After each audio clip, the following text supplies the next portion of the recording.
Good morning, good afternoon, hey friends, I'm finally back trying to finally finish off this module of sauces. I do want to try to start cutting the beginning of these videos down and not have to talk so much. It is a culinary school type of video, so there is some talking, but I kind of want to just trim them down and figure out how to make them a little bit better. So I'm just gonna talk a little bit in this video just to tell you what we're doing and why I've been gone for so long. My voice sounds crazy, I'm sure you've noticed. Our family got hit by 3 or 4 viruses in a row, which turned into sinus infections and ear infections and bronchitis and tonsillitis and all of the itises. And this is my second round of antibiotics, trying to finally get rid of this ear infection.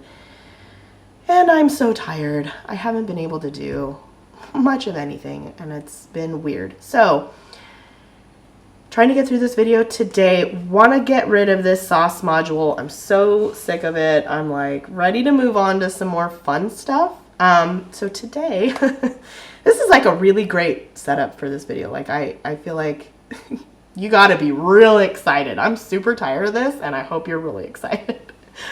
Yeah, so we're making a brown sauce today. It's called Espagnole sauce, mother sauce number 4. We've got one more mother sauce after this video, and then I'm going to do some compound butters, some salsas, and that's about it. So maybe about 3, maybe 4 more videos on sauce module, and then we are moving into our next module after that. So today we are doing the Espagnole sauce, classic French brown sauce.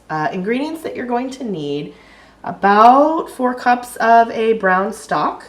If you don't have any on hand, you didn't make the one I showed you how to make, then you can go buy some. And you're all together with all of the sauces, you're going to need about 4 cups to start the brown sauce, but you will need another 4 cups to make the demi glace. So, and I'll tell you about that in a minute.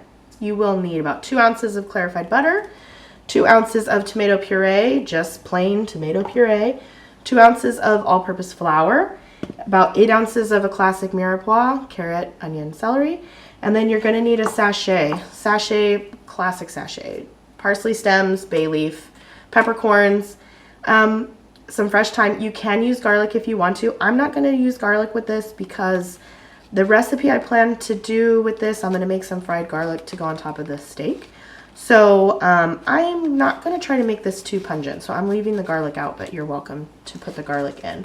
So that's just a classic sachet for the brown sauce. Then we are going to take that brown sauce, add it with another quart, 32 ounces of brown stock, and we're going to reduce that all the way down, turning it into a demi-glace. Demi-glace is just a really nice, thick brown sauce. You can use it to flavor things. You can make your own sauces out of it. You can turn a lot of the small sauces from the demi-glace into the small sauces. And there's a lot of small sauces of Espagnole sauce or brown sauce. There's tons. Today we're going to do Bordelaise. You've got a date night coming up. You can really kick it up a notch and use this recipe and really impress the person that you are dating. So for Bordelaise sauce, you will need the demi-glace that we make. And then with that, you're going to add about 2 ounces of a dry red wine. You don't need anything fancy. A 2-buck chuck is perfectly fine. A Merlot, Cabernet, something like that. It's just a nice, plain, dry red wine. And then about 1 ounce or so of chopped shallots.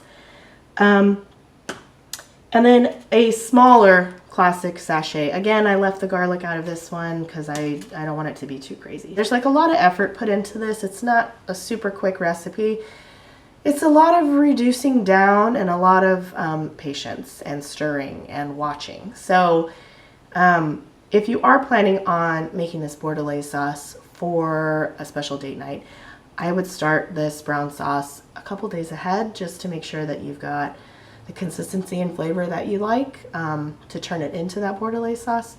It's definitely not going to be done in a day. I mean, you could do it in a day, but don't try to start it for dinner. It's not going to work out. Yeah, so that's the basis of what we're doing. Let's get started so I can just be done with these sauces already.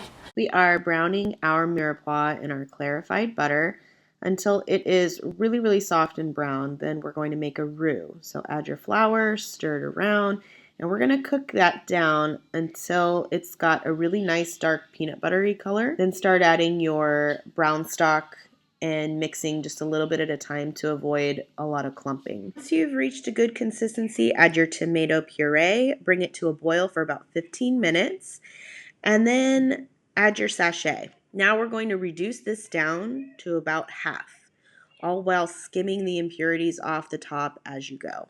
Now we're going to pass this through a chinois or a fine mesh strainer to get rid of any impurities, making sure the veggies don't go through our sauce and it's a nice silky consistency. And our Espagnole sauce is done. Now we're going to add our 4 cups of stock to our Espagnole sauce, and you're going to start bringing that to a pretty good simmer, almost a boil, and just cooking that down. We're looking to reduce it by half again. Skim any of the impurities off the top that you find. It might get a little chunky. Then go ahead and pass that through another chinois or fine mesh strainer to get that really silky smooth texture. You should have a really nice nappe, which means it coats the back of your spoon thickly. Now starting our Bordelaise sauce, we're adding our wine and our shallots to a nice saucepan, as well as our sachet. Make sure that's really soaked in. And we're going to be cooking off all of the alcohol from this. So we want to cook this down and reduce it by half.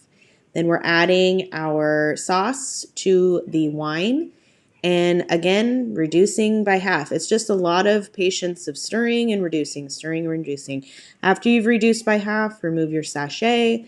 Check on your thickness, and then pass it through another fine mesh strainer or chinois until you get a really silky texture. The flavor you're looking for with this is not overly sweet, not overly bitter. It's going to be a really, really nice balance, and it pairs so well with steak. So I am frying a little bit of garlic, some shallots, and making a New York strip and topping my sauce on the New York strip.